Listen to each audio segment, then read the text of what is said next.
Well, all right, guys, we're closing out this series today. For those of you that love this kind of thing, where we get into government, we get into history and the implications of the scriptures, we probably won't circle back to this kind of vibe till like October, okay? Right ahead of the midterm splash, all right? Probably do something more expository coming up next, which expository preaching is more line by line in God's Word and explaining that and its application for your life. Those of you who cannot stand these kind of sermons, great news. Today is the last message of this series, and even better news for you, we won't be coming back to anything like that till about October. All right, midterms. So there you go. What I want you to know, context is really, really important. If I told everyone a story that you walked out of this church and you stole another member of this church's vehicle, did a donut in the parking lot, and then crashed it, okay, that would be the story, right? And if I left out certain details, it's not that your moral judgment of it may change at all, right? But it might make you have a deeper or different understanding of it. For example, if I leave out that I held you at gunpoint and told you to go outside and steal someone's car and do a donut, that has one implication. If you were 16 years old and you have half a brain and your friend's like, I got a dare for you, $100 you won't steal that car and do a donut, might be a worthwhile detail to throw in. Depending on how much context I give you, it may not change your overall moral or ethical judgment of the final deed and act in and of itself. But I can, by simply omitting aspects of a story, I can force clarity in situations where maybe there wasn't. I can force alignment in ways where maybe there wouldn't be. And at that point, it's not history. At that point, it's actually propaganda. So the whole point was to help you kind of relive some parts of the American story, trusting that the vast majority of people don't really get a very good education when it comes to history. I would be one of those people growing up. I knew very little about our history. I got maybe 3 pages dedicated to this, 2 pages dedicated to that in my history or my social studies book, all very high level. And it all kind of lined up the exact same way. Part of the reason of doing what we're doing is to help you have a deeper understanding of your story in such a way that in the end result, my goal, as I hope to help solidify by the end of our time together, is that you would understand that America is not perfect, America is not sinless, America has its deep, dark, ugly scars, but America on our 250th anniversary weekend is entirely unique to every nation that's ever existed in the history of civilization. That's actually the goal. And then part and parcel to that is that God's hand has been over this place. Okay? That's where I'm going. So I've given you the cliff notes to where I'm going to land. Now you can think about that as I start. Now, you need to be aware, if you aren't as a parent, if you're a grandparent, you are up against unusual forces that are going at your kids and your grandkids and your nieces and your nephews and the young people. If you're assuming that the education that the next generation is getting is anything like yours, you're sorely mistaken. It is tantamount to what I just told you. Just telling the story of the person stealing the vehicle and not giving you any other insight as to what happened, who was involved. Right, wrong, or indifferent, what's the whole context of it? May not change your view of it. But it's being purposefully pulled out of your child and your grandchild's education for the purpose of really actually demoralizing a nation. Who you look up to, who you respect, who you admire, who you put before you to pattern your life after ultimately will dictate a whole lot about how a nation sees itself. And to the extent that you can erode that or cut it at the knees or undermine it, you can actually do quite a job on a whole nation, especially if you're strategic. If you didn't know this, your kids, they kind of have a three-headed monster, so to speak, that they're dealing with, okay? And this is really, really important. There's one element that is chiefly behind Marxism and Zionism. It's really the same element behind both, okay? It's behind the Soviet Union revolution and communism. It's also behind the push of Zionism. It's both ends of the spectrum, but it's the same entity. It's the same entity that pushes pornography. It's the same entity that controls our politicians and pays them, whether they're on the left or on the right. It's the same entity that controls entertainment and much of your world. That's one part. There's a whole other part that's a part of that as well. There's one element that is seeking to go after the minds of young ladies and young women, telling them that being a wife and a mother is not a noble calling in this life. Doesn't matter. Go out and look out for you first. If you want to do anything else, there's something wrong with you. That's been working on the young women of our country for at least 60 years, if not more. And all of them kind of come together in this strange way that actually begins to erode the fabric of a country, erode its families, erode its history, erode how it sees itself. You could undermine the whole thing. There's elements of what are happening right now in your country that 250 years ago, their minds would have been blown that certain things are flying right now, okay? And we'll touch on that in just a moment. Now, before we get going, if you want to know the degree of what I'm talking about, I'm going to give you 3 examples in Hollywood. And it's not by happenstance. Some of you grew up watching Kevin Costner's Dances with Wolves, right? I remember that. It was Kevin Costner, Dancing with Wolves. Wasn't just a catchy name, right? And it was on the American frontier. It was fascinating. The tribe that he dealt with is a similar tribe that was also featured in the hit show 1883. If you're familiar with that one, that came out, Tyler Sheridan came out with that. That was actually the Comanche tribe. If you're going to be true to Dances with Wolves, they use the Lakota tribe, but it's actually the Comanches, actually true to the novel, okay? And it's this whole idea of a very peaceable people. That's what you're told. That's what you're led to believe in your books. Well, no one's going to tell you, may or may not change your opinion, and that's fine. But what's not in your kid's history book and is not in mine is the Comanche tribe was the most feared group of people, most feared tribe in these lands. Do you understand that? Do you realize that there were other Native American tribes who sought out European powers for protection? Other groups like the Cherokee, the Sioux, feared them. They were no-go zones. Incredibly violent. They held off the Spanish Empire. They held off the Mexican military. They held off the Americans for 300 years. You realize that? Oftentimes they're given the story that we showed up and these were just peaceable people and no one killed each other. You realize there were 700 tribes that we've had in this land, just this part of the world that you think of the United States. 700 tribes. Several hundred have disappeared. Why? Because they eradicated and killed each other. They enslaved one another. They were absolutely brutal. And in some cases, like the Lakota, who lived and worked in this area down by the Gulf Coast, believe it or not, part of their gig was to eat you. If you're familiar with World War II history, and you've read the accounts of what happened to American GIs at the hands of the Japanese, I can't even read to you the firsthand accounts of what happened. Worse than that.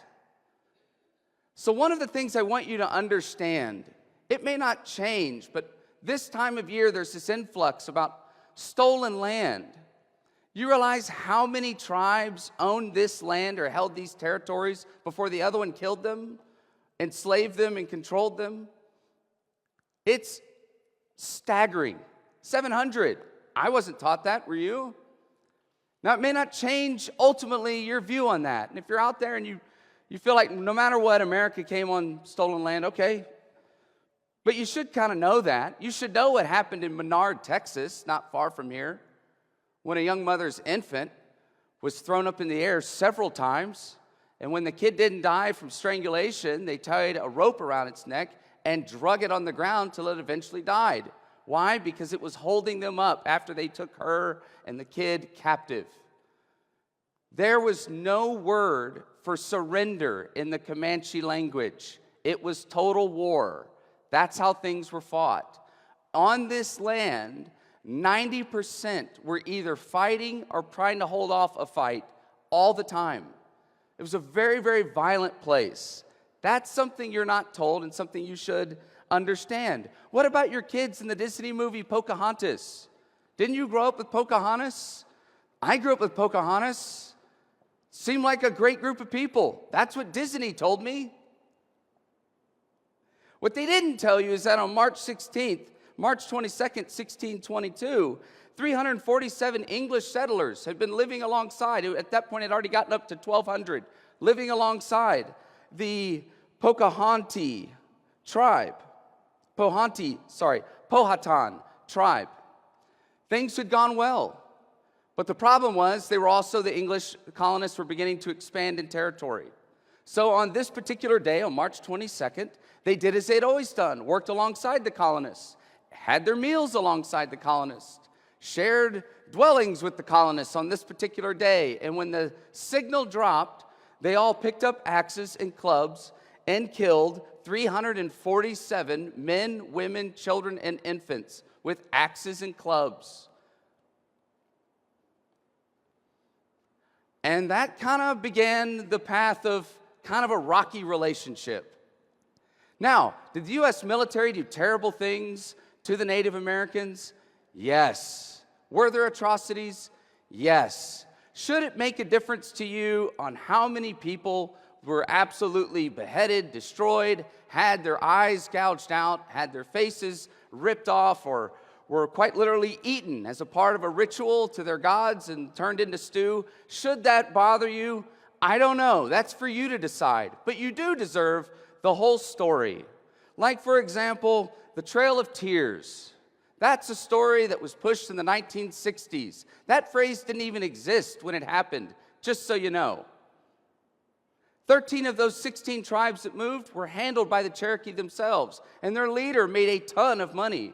Ended up in movies, had the first telephone in Oklahoma, had a railway named after him, hung out with presidents. Big timers, right?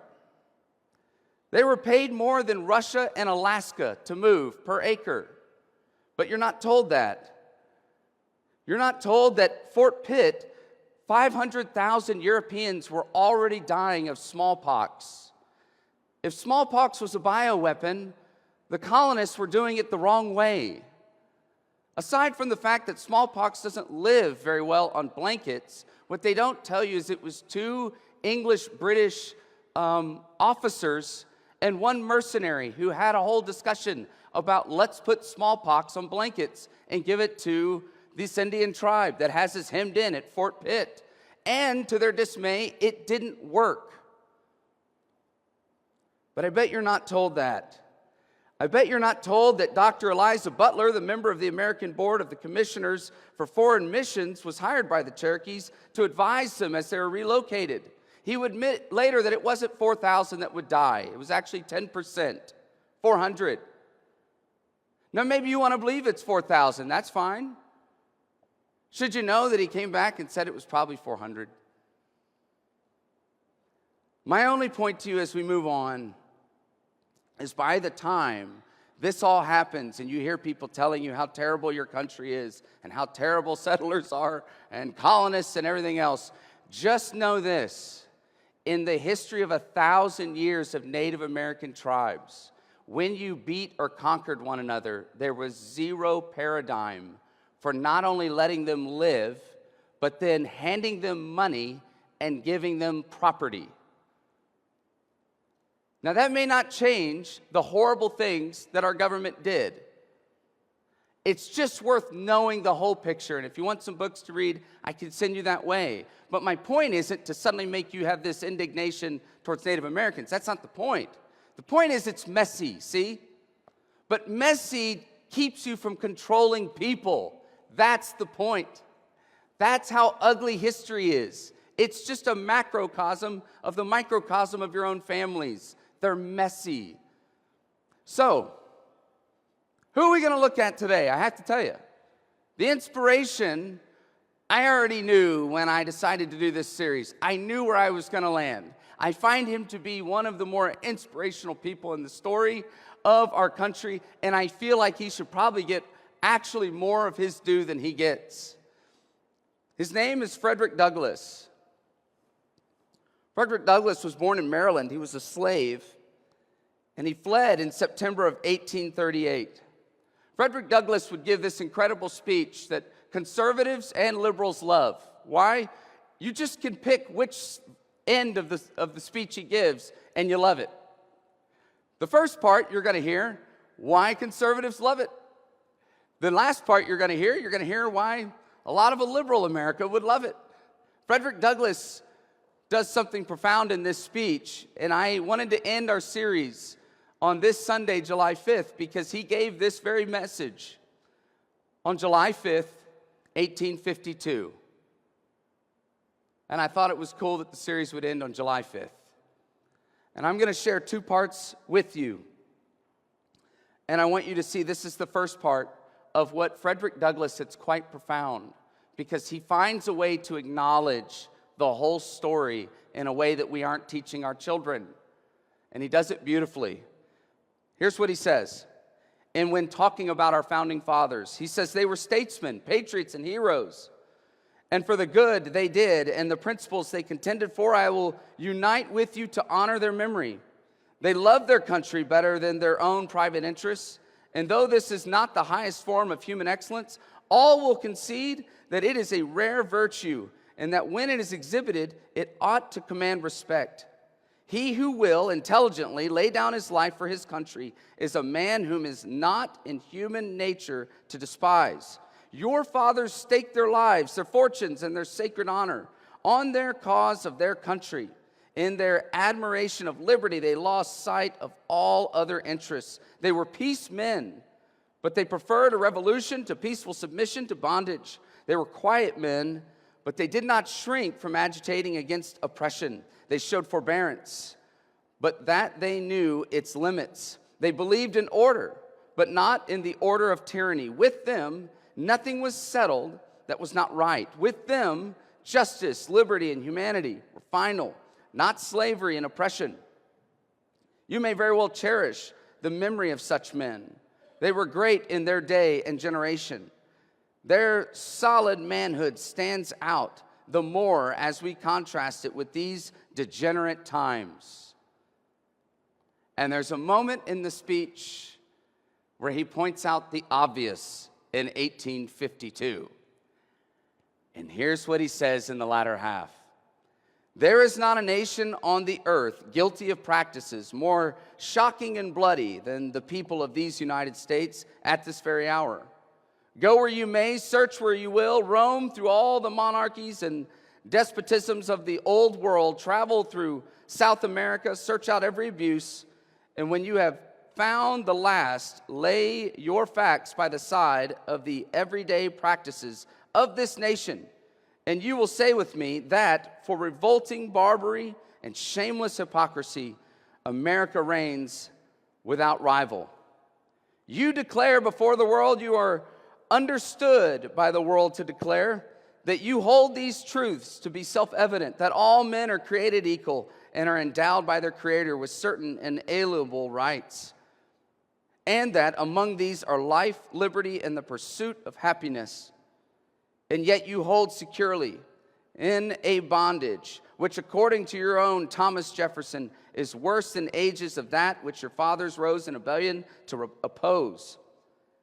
A seventh part of the inhabitants of your country.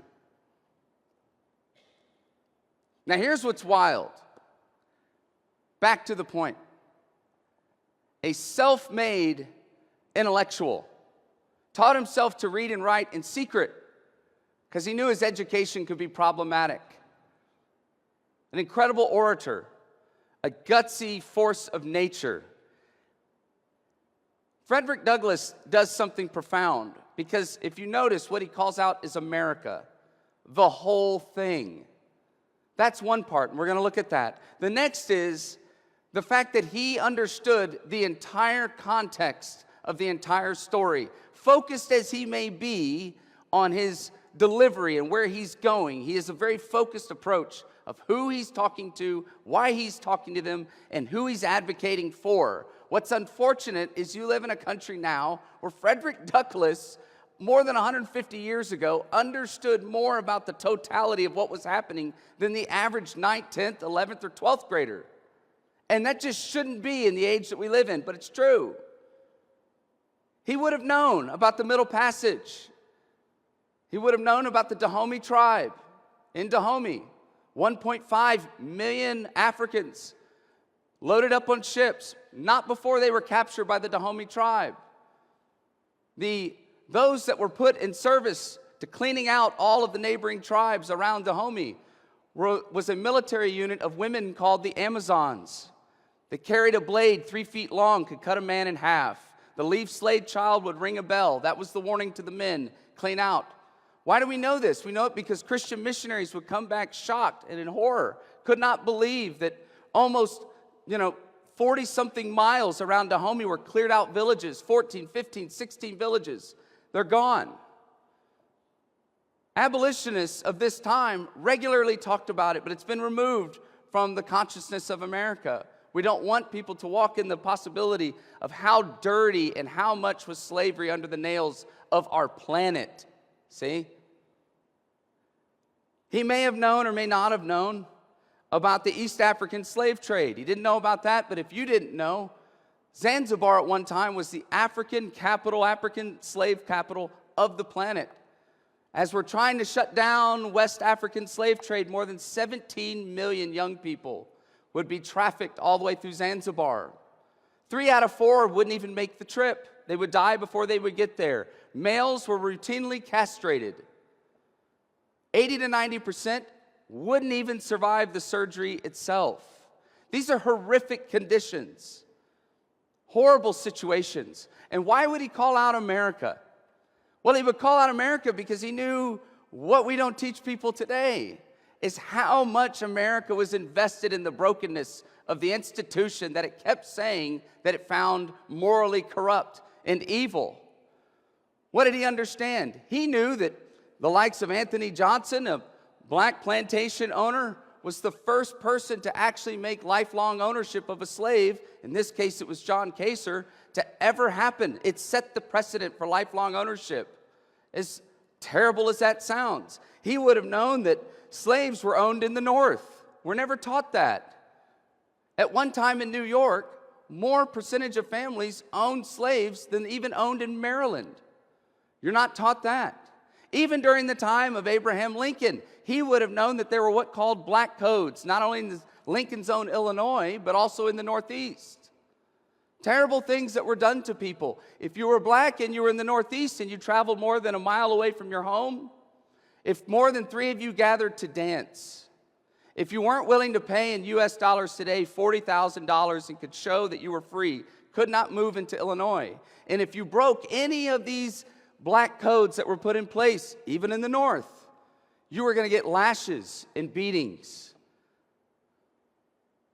He knew the hypocrisy that was happening all over his country. He knew that the North sold their slaves to the South. And he knew that the Civil War had an economic element to it. He knew that very well.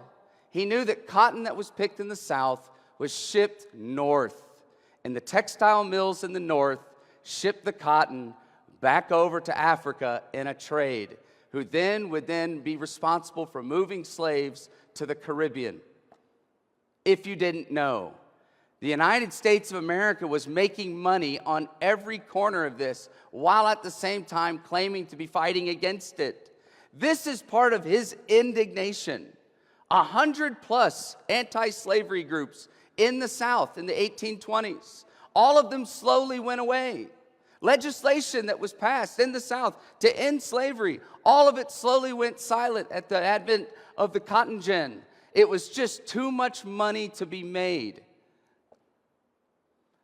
This is the hypocrisy that he's speaking of. It's the North, it's the South, it's the whole picture. And if you didn't know, some of the extremist stuff that you may hear, it's not all wrong. That's what makes it powerful. You're not going to learn that in the Emancipation Proclamation, only about 100,000 out of millions were actually released. This is a rough, dark part of our history. But we don't give people the whole picture. Do you see the problem?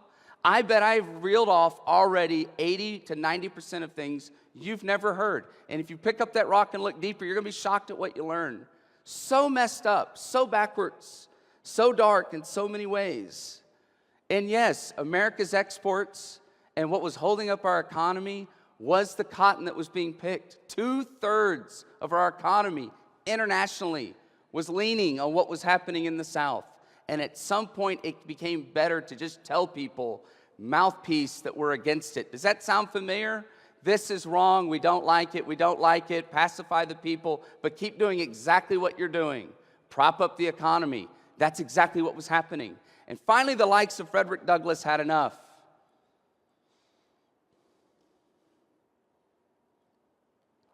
You may be able to take on what I shared. You may not want to hear it. You may not know what to think.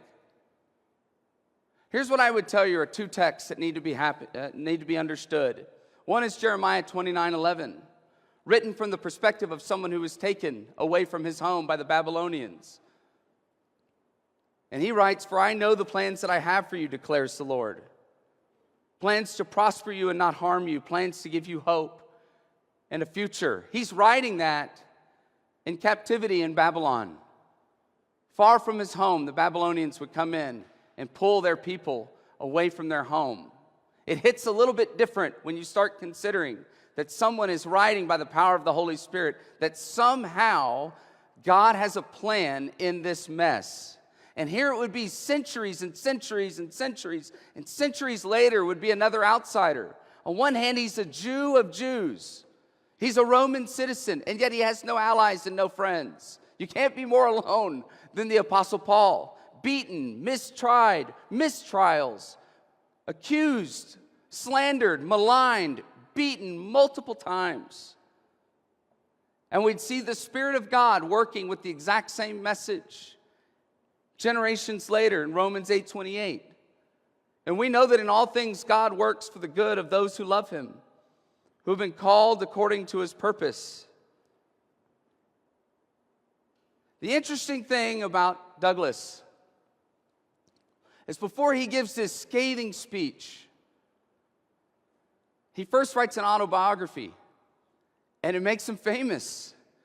But the problem was people initially didn't believe that Frederick Douglass really was a slave who escaped. So he writes the book, and he does something quite profound that matches up with the sheer force of nature of Frederick Douglass. He puts the receipts in the autobiography. He names names. He tells who they are. He puts it all in the book. Well, that's a problem, because now it's in print where he's from, who he is, who controlled him, and he ran a real risk of being recaptured and enslaved. This all happens before this landmark speech that I just shared with you. So he fled. Would you like to guess where Frederick Douglass would flee to? Frederick Douglass would go to Ireland.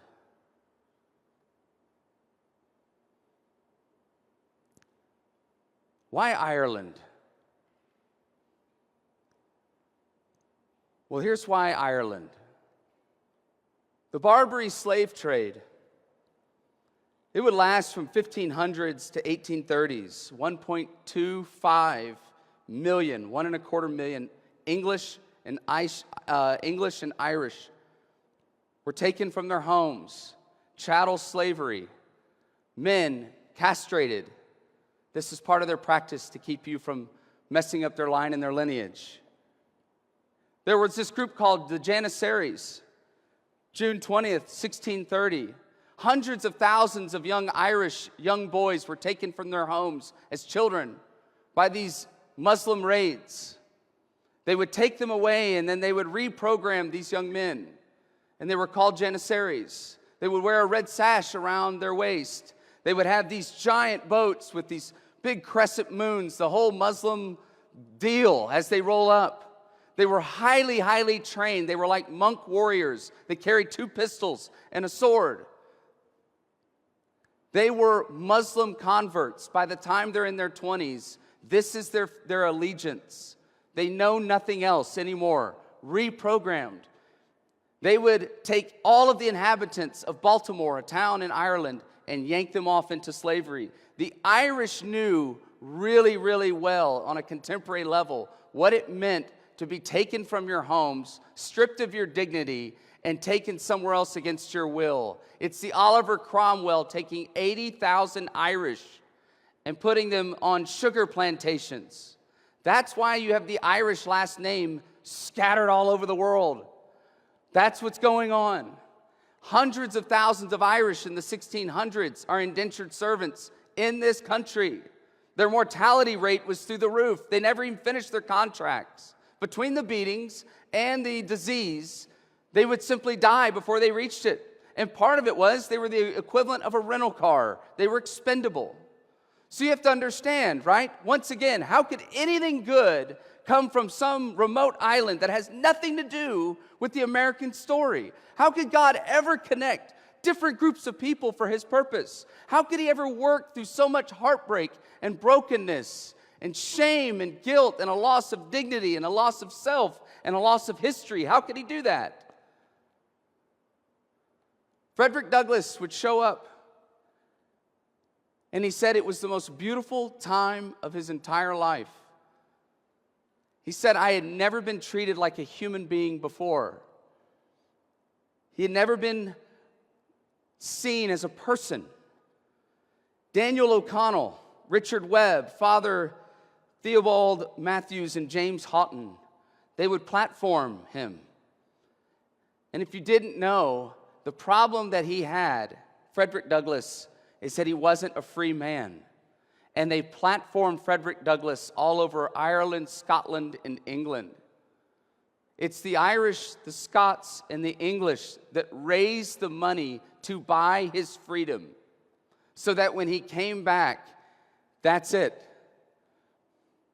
Unbridled, no holds bar, inspired by his experience. A group of people on the other side. Do you see how God is working in your own story? Do you see how God is working in the American story in the most bizarre ways you could never draw it up?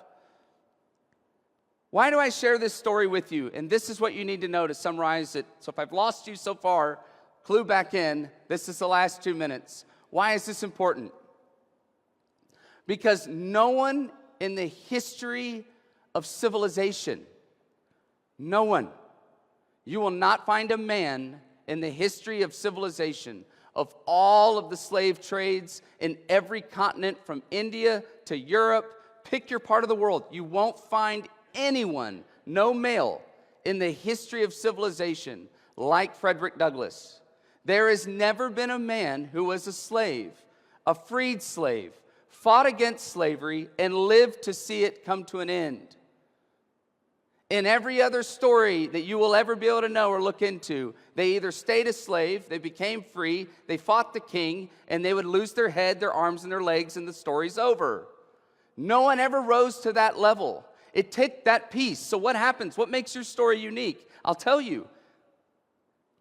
Is first you have to have a person like Frederick Douglass, who God seems to protect and work and brings people into his world. God's in that. That's one part that you have to have. The other part is you have to have a president, Abraham Lincoln, who was willing to meet with Frederick Douglass and at one point finally even calls him his friend. The President of the United States would meet with a former slave, now orator, an intellectual, an abolitionist, not once, not twice, but 3 times. You had to have a leader that could take that critique and criticism. The third part you had to have was a group of men who would write something that would transcend time, that wasn't bent to their own preferences, that wasn't bent to their own lifestyle, that wasn't even bent to what they were actually doing at the time. They wrote something about what a country should be, not what it was. And for whatever reason that made them write that, and I believe that's the hand of God, That this is what gave Frederick Douglass the ability to go, you're not living up to what you said. You said this. This is what you wrote. Someone had to write it. Someone then could say, had to have the guts to go, you're not being consistent. And the leader had to have enough humility to go, that's true. You won't find a Frederick Douglass. You won't find a country inconsistent, hypocritical, however you want to take it, that ever was founded on what it was founded. You won't find this happening in the history of civilization.